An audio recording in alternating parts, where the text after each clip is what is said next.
Bien, alors dans cette vidéo, on va regarder ensemble la capacité 3, exploiter les variations d'une fonction. Donc c'est page 118. On a une fonction f de x égale 1 sur x moins 1 et une fonction g de x égale valeur absolue de x.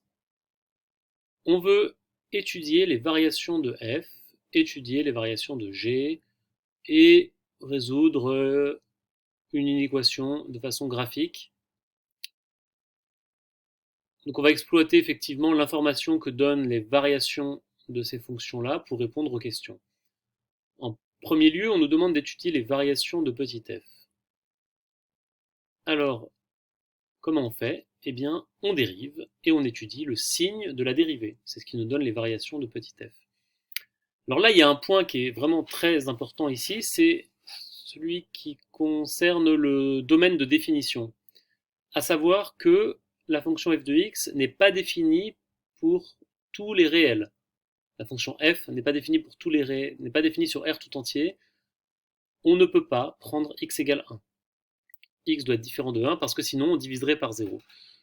Donc en fait, l'étude de f s'effectue sur deux intervalles. D'une part, moins l'infini 1 ouvert, et d'autre part, 1 plus l'infini. Ceci étant dit, regardons la solution et commentons ensemble.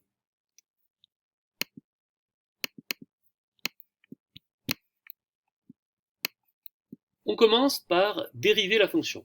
f' de x égale moins 1 sur x moins 1 au carré. La dérivée est donc strictement négative, à cause du carré qui est au dénominateur, et du moins 1 qui est au numérateur. Donc la fonction est strictement décroissante. Mais là, il faut faire très attention, il ne faut pas dire qu'elle est strictement décroissante sur tout l'ensemble de définitions. On peut seulement dire qu'elle est décroissante sur moins l'infini 1 et sur 1 plus l'infini. Je vous rappelle que le signe de la dérivée donne les variations de la fonction sur un intervalle. Or ici, le domaine de définition n'est pas un intervalle, c'est une réunion disjointe de deux intervalles. D'une part, moins l'infini 1 et d'autre part, 1 plus l'infini.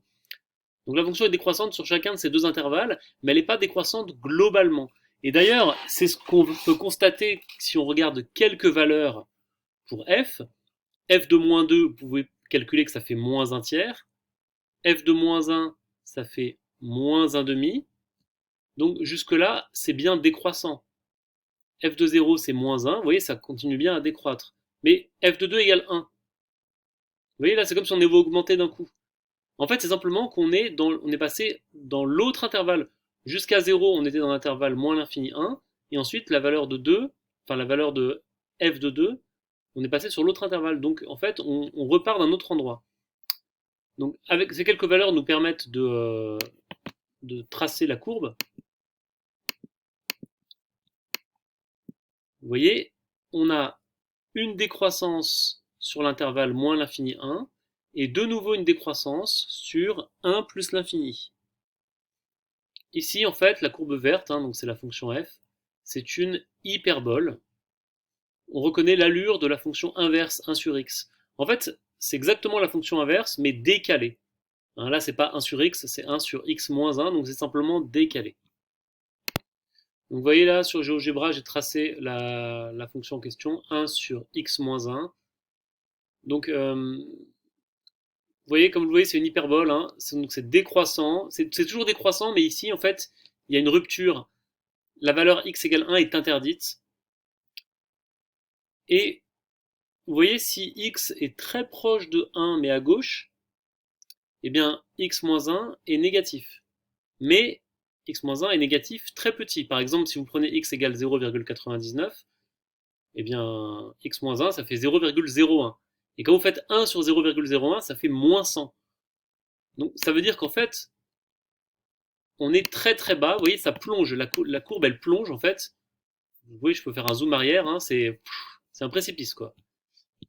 Ça va vers moins l'infini.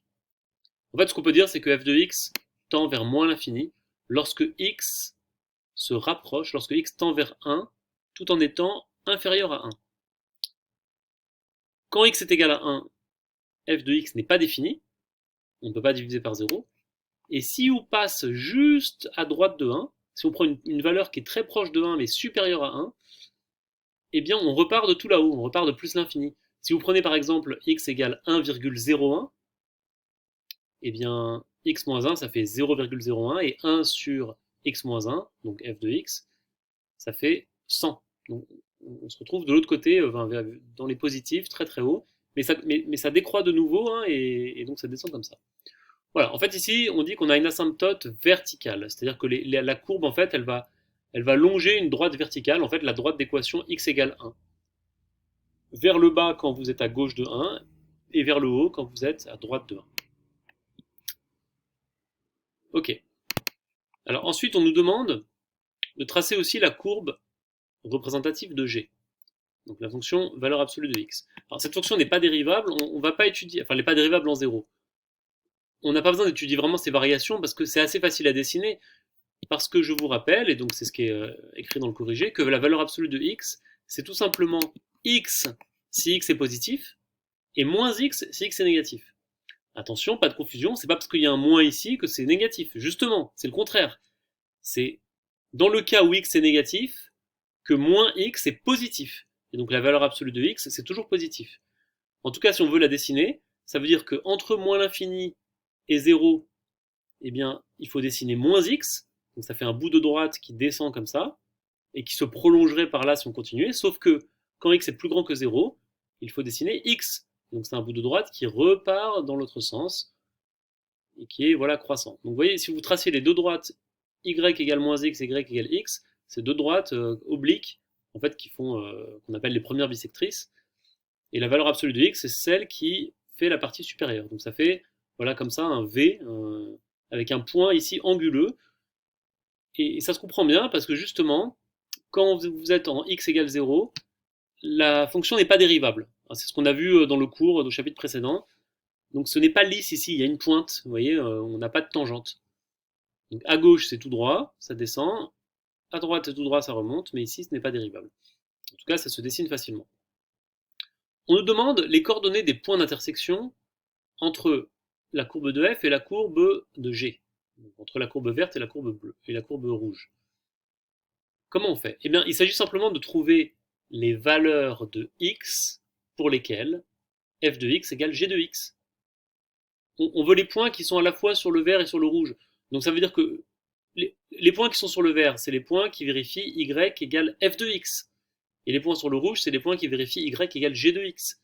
Si vous êtes à une intersection, vous avez à la fois y égale f de x, y égale g de x. Donc ça veut dire que f de x égale g de x. Donc il s'agit simplement de résoudre cette équation, f de x égale g de x. Pour x différent de 1, bien sûr. Comme la valeur absolue de x dépend du signe de x, eh ben on va faire en deux cas. On va traiter deux cas. Le cas x plus grand que 0. Dans ce cas, l'équation se réécrit 1 sur x moins 1 égale x. Et en multipliant des deux côtés par x moins 1, eh bien on se ramène à une équation du second degré. Ça nous fait 1 égale x fois x moins 1, c'est-à-dire 1 égale x carré moins x. 1 égale x carré moins x, et en mettant tout du même côté, c'est l'équation du second degré, x carré moins x moins 1 égale 0.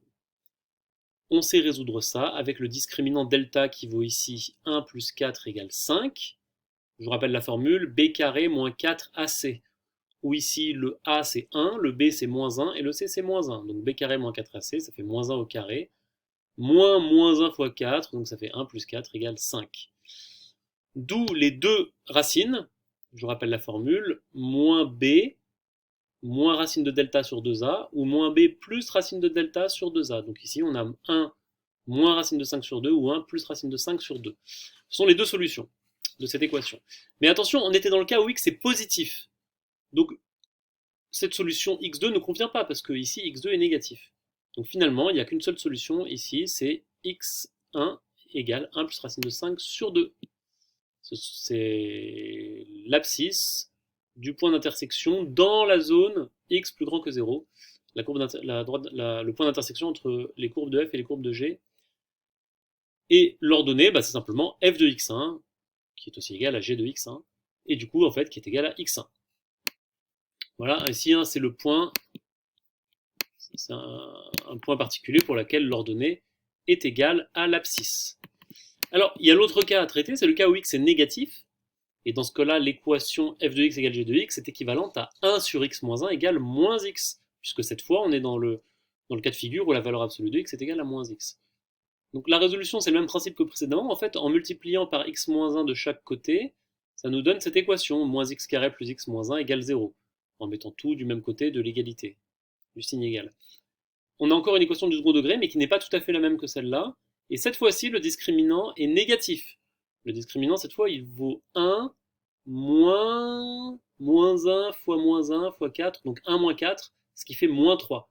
Le discriminant, il vaut moins 3, il est négatif, il n'y a donc aucune racine, donc aucun point d'intersection. Donc finalement, il n'y a qu'un seul point d'intersection entre la courbe verte et la courbe rouge, c'est ce point-là, dont les coordonnées sont 1 plus racine de 5 sur 2 et 1 plus racine de 5 sur 2. Soit dit en passant, ce nombre, c'est ce qu'on appelle le nombre d'or, il vaut à peu près 1,618 au centième près. Enfin, on nous demandait de résoudre l'inéquation f de x plus grand que g de x de façon graphique. Qu'est-ce que ça veut dire f de x plus grand que g de x? Eh bien, ça veut dire graphiquement que la courbe de f est au-dessus de la courbe rouge. Donc, on cherche les valeurs de x, donc sur l'axe des abscisses, pour lesquelles l'ordonnée sur la courbe verte est au-dessus de l'ordonnée sur la courbe rouge. Eh bien, où est-ce que ça arrive, ça? Ça arrive certainement pas ici à gauche de 0, où là le rouge est au-dessus du vert, mais ça arrive par contre ici entre 0 et bien, le x qu'on vient de trouver.